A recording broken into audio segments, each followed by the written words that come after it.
You were never supposed to find this Pokemon region, but now you just can't unsee it.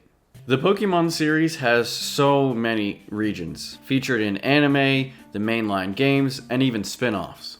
But there is one region, so hidden, so unknown, and so obscure, that no one is really even sure where it is in relation to the mainline series regions. But today, right now, we will be rediscovering the secrets behind this not very well known but 100% real legit Pokemon region.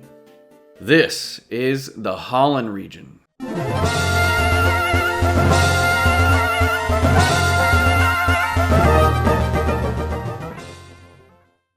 You see, Holon isn't like the other regions. It's not very big, but it also doesn't have a lot of history.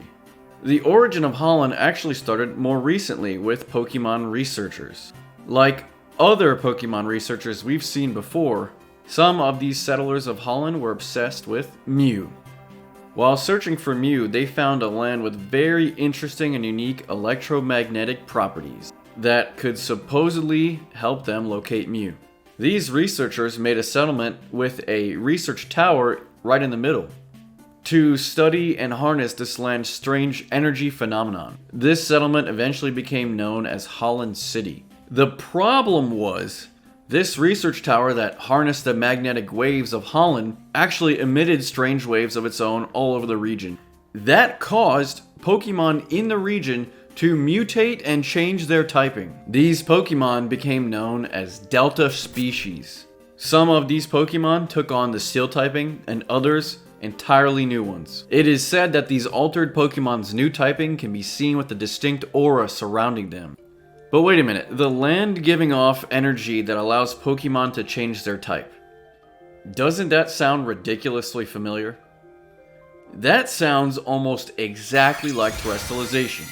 This is why I said you just can't unsee it. The parallels are crazy here. Both terrestrialization and Delta species mutation allow a Pokemon to change their type, but not their form.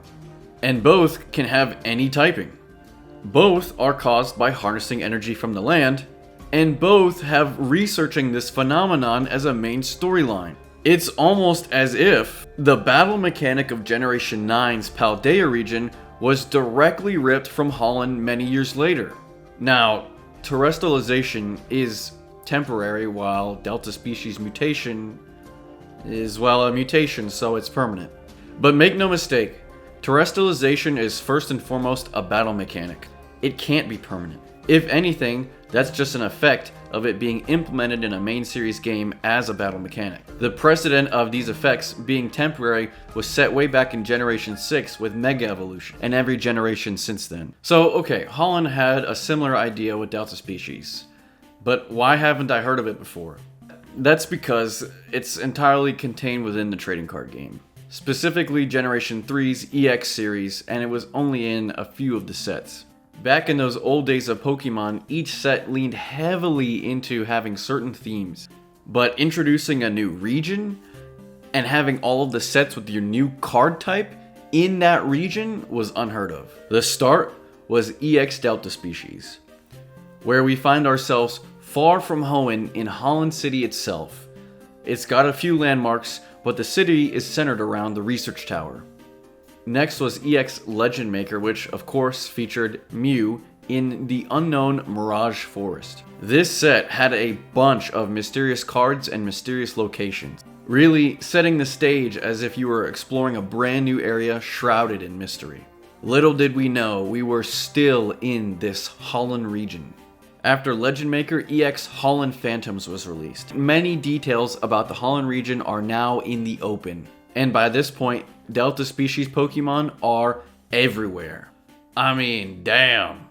As with the last set, the supporter cards are setting the scene, and we are now a full-fledged Holon adventurer surrounded by Delta species Pokemon and even more discoveries. The next two sets, EX Crystal Guardians and EX Dragon Frontiers, would continue to show us more and more of the Holon region. There is literally an island where mysterious crystals said to give special powers are found. Is there anything they didn't copy from this? Oh, and of course, we get a Delta species Charizard because, you know. Besides the Crystal Island and Holland City, there's a whole mountain range. There's more islands. Mirage Forest with Mew is actually around the city. There's a big lake with a stone formation.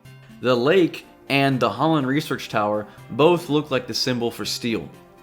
Big coincidence considering steel is a prominent typing for Delta species. We can also tell the region is very rural outside the city, and more filled with just untouched nature. Well, besides the whole accidentally mutating the wildlife thing. Makes sense considering the region has only been inhabited more recently. So actually, a cool little region with some nice lore for being so obscure. Now, could we see more Pokemon content about this, such as maybe a revisiting of the Delta species in the TCG? No, it's just too close to terrestrialization. We may never get anything about this again, but you can actually catch Delta species Pokemon in the Holon region right now in a fan-made ROM hack called Pokemon Insurgence. In the game, the Holon region plays a role in the storyline where you encounter the Delta species Regis. They're pretty dope. So maybe another way of looking at this is that instead of Generation 3's Holon region and its features being ripped off and the rest of it thrown away into the garbage can of obscurity, maybe instead it lives on as a big inspiration for Paldea, terrestrialization, and this newest generation. After all, 3 is the root of 9. Thanks for watching.